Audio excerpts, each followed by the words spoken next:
பனங்கான் பாலாவின் படம் என்ற ஒரு எதிர்பார்ப்புடன் சென்றதை பாலா ஏமாற்றவில்லை என்று தான் சொல்ல வேண்டும். இந்த படம் 2 மணி நேரம் ஓடுதுங்க. அருண் விஜய் பிரமாதமாக நடிச்சிருக்கார். ரோஷினி பிரகாஷ் ஹீரோயின். இப்படி இந்த படம் ஒரு கன்னியாகுமரி மாவட்டத்தில் ஆரம்பித்து அங்கே அருண் விஜய் அந்த திருவள்ளுவர் சிலை அந்த பகுதியில் வேலை பார்க்குற மாதிரியும் அவர் ஒரு அவருடைய கேரக்டர் கொஞ்சம் சஸ்பென்ஸாக தான் இருக்குது. இந்த படத்தில் ஜிவி பிரகாஷ் இசையமைச்சிருக்கார். பாடல்கள் எல்லாம் ஒரு ஒரு சுமாராக இருக்குது. அந்த கேரக்டருக்கு ஏற்ற மாதிரி பாடல்கள் இருக்குது, அந்த சுச்சுவேஷனுக்கு ஏற்ற மாதிரி பாடல்கள் இருக்குது. ஒரு சர்ச்சு அந்த அமைப்பு அந்த அந்த பெல்ட்டு கன்னியாகுமரி பெல்ட்டை வச்சு அந்த படத்தை எடுத்திருக்காரு.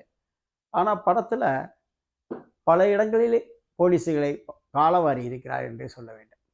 ஆரம்ப கட்ட காட்சியில் அருண் விஜய் ரவுடிகளை அடித்து, அதுவும் இவங்களை அருந்ததியரை போட்டு தொந்தரவு பண்ணுற ரவுடி குரூப்பை அடித்து நொறுக்கி போலீஸ் ஸ்டேஷனுக்கு போய் அது ஜட்ஜுக்கிட்ட போகும்போது ஒரு பெரிய அந்த ட்விஸ்ட் அவருடைய சேட்டை அந்த படத்தில் இருக்குது.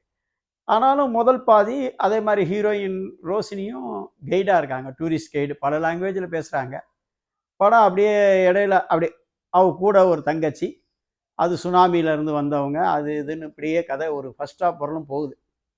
ஆனால் என்னடா பாலா டச்சு இன்னும் வரலையே அப்படின்னும்போது அவர் ஆல்ரெடி வேலை பார்த்துக்கிட்டு தான் இருக்கார். இப்படி ரவுடித்தனம் பண்ணுறவனுக்கு ஒரு வேலை வாங்கி தந்தால் நல்லா இருக்கும், ஒரு ஸ்டாண்டர்டான வேலை ஒரு இடத்துல அப்படின்னும் போது தான் ஒரு கிறிஸ்தவ இதில் இருக்கிற ஒரு கண் தெரியாத வாய் பேச முடியாத குழந்தைகளுடைய அனாதை இல்லத்தில் அவருக்கு வேலை கிடைக்குது.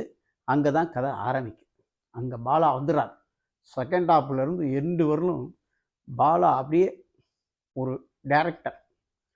அதுவும் இந்த படத்தில் மிக்சின் வர சீன்லாம் அப்படியே லட்டுமா அருமையாக பண்ணியிருக்கார். அவரும் சமுத்திரக்கனி அருண் விஜய் 3 பேரும் கூட்டணியில் நடிப்பை பார்த்தீங்கன்னா சில இடத்துல மிக்சின் இவங்க 3 பேரையும் ஓவர்டேக் பண்ணி போயிடுவார். ஆனாலும் அருண் விஜய்க்கு அருமையான வாய்ப்பு இந்த படம்.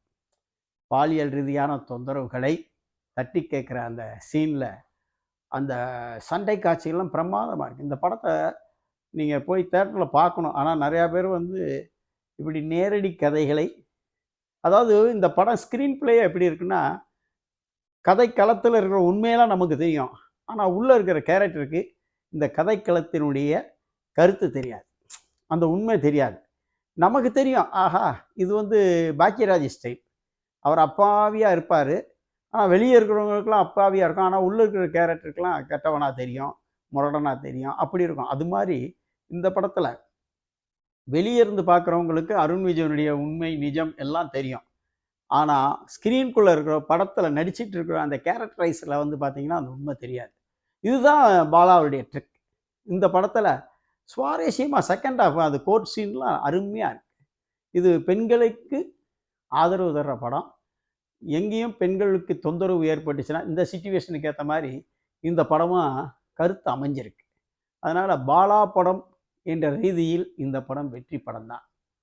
அந்த வகையில் இந்த படத்தை கண்டிப்பாக ஆதரவு கொடுக்கணும். ஏன்னா தேவையில்லாத கதை, தேவையில்லாத சண்டை, பாட்டு கீட்டு எதுவும் இல்லை. நீட்டாக இருக்கு படம். நல்ல ஒரு ஏ கிரேடு படம், நல்லா இருக்குது. அதனால் பாலாவுக்கு இந்த படம் வெற்றி படம் தான்.